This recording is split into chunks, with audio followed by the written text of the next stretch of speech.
নমস্কার বন্ধুরা, welcome back to my channel. আশা করি আপনারা ভালো আছেন, তো ভালো থাকবেন। তো আজকে আমি নিয়ে এসেছি লাউ পাতার পকোড়া। তো এটা বানানো ভীষণ সহজ, গরম ভাতের সাথে ভীষণ ভালো লাগে খেতে। তো এখানে আমি কচি সাইজের লাউ পাতা ধুয়ে পরিষ্কার করে নিয়েছি, প্রায় 12-13টার মতো পাতা নিয়েছি। এরপরে আমি এটাকে কুচি করে নিয়েছি একটা ছুরির সাহায্যে। আর নিয়েছি 1 কাপের মতো মসুর ডাল আমি বেটে নিয়েছি, আর পেঁয়াজ কুচি করে নিয়েছি মাঝারি সাইজের 2টা, আর লঙ্কা কুচি করে নিয়েছি। এবার আমি লাউ পাতাগুলা একটা বড় পাত্রে নেওয়ার পর এবার আমি মসুর ডাল দেওয়ার পরে এবার দেব পেঁয়াজ কুচি, আর দেব লঙ্কা কুচি, একটু পরিমাণ সামান্য পরিমাণ আমি দিব বেসন, আর দিব পরিমাণ মতো চালের গুঁড়া দিলে পকোড়াটা একটু মুচমুচে খেতে হয়। এরপরে আমি দিব হলুদ পরিমাণ মতো, দেব জিরা গুঁড়া, আর দিব আমি লঙ্কা গুঁড়া, আর দিব আমি পরিমাণ মতো লবণ।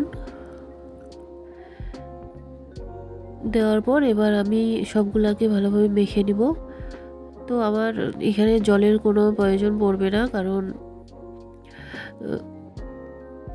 লাউ পাতাতে অনেক জল থাকে, তার জন্য আমাকে জলের প্রয়োজন পড়বে না। এবার আমি 10 মিনিটের মতো এটাকে আমি ঢেকে দেওয়ার পরে এবার আমি কড়াইয়ে তেল বসার পরে এবার একে একে আমি বেটে রাখা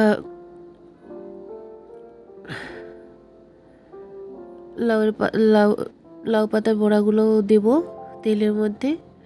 তো যতটা পরিমাণ তেল সেভাবেই আমি পকোড়াগুলো ভাজবো, এবং ভাজানোর সময় মিডিয়াম টু লো ফ্লেমে রেখে আমাকে ভেজে নিতে হবে। তো এক পাশটা আমার হয়ে এসেছে, এবার আমি পকোড়াগুলোকে উল্টে দেব।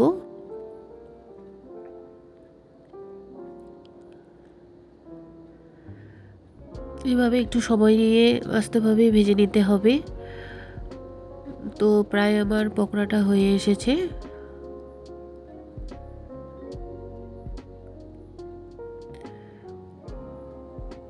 এইভাবে আমার হয়ে এসেছে, এবার আমি নামিয়ে নিব।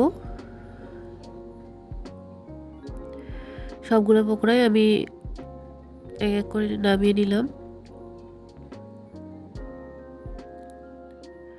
তো এরপরে আমি বাকি পকোড়াগুলোকে ভেজে নেব। তো সবগুলো পকোড়া আমার ভাজা হয়ে গেছে। তো ভালো লাগলে লাইক, কমেন্ট, শেয়ার অবশ্যই করবেন।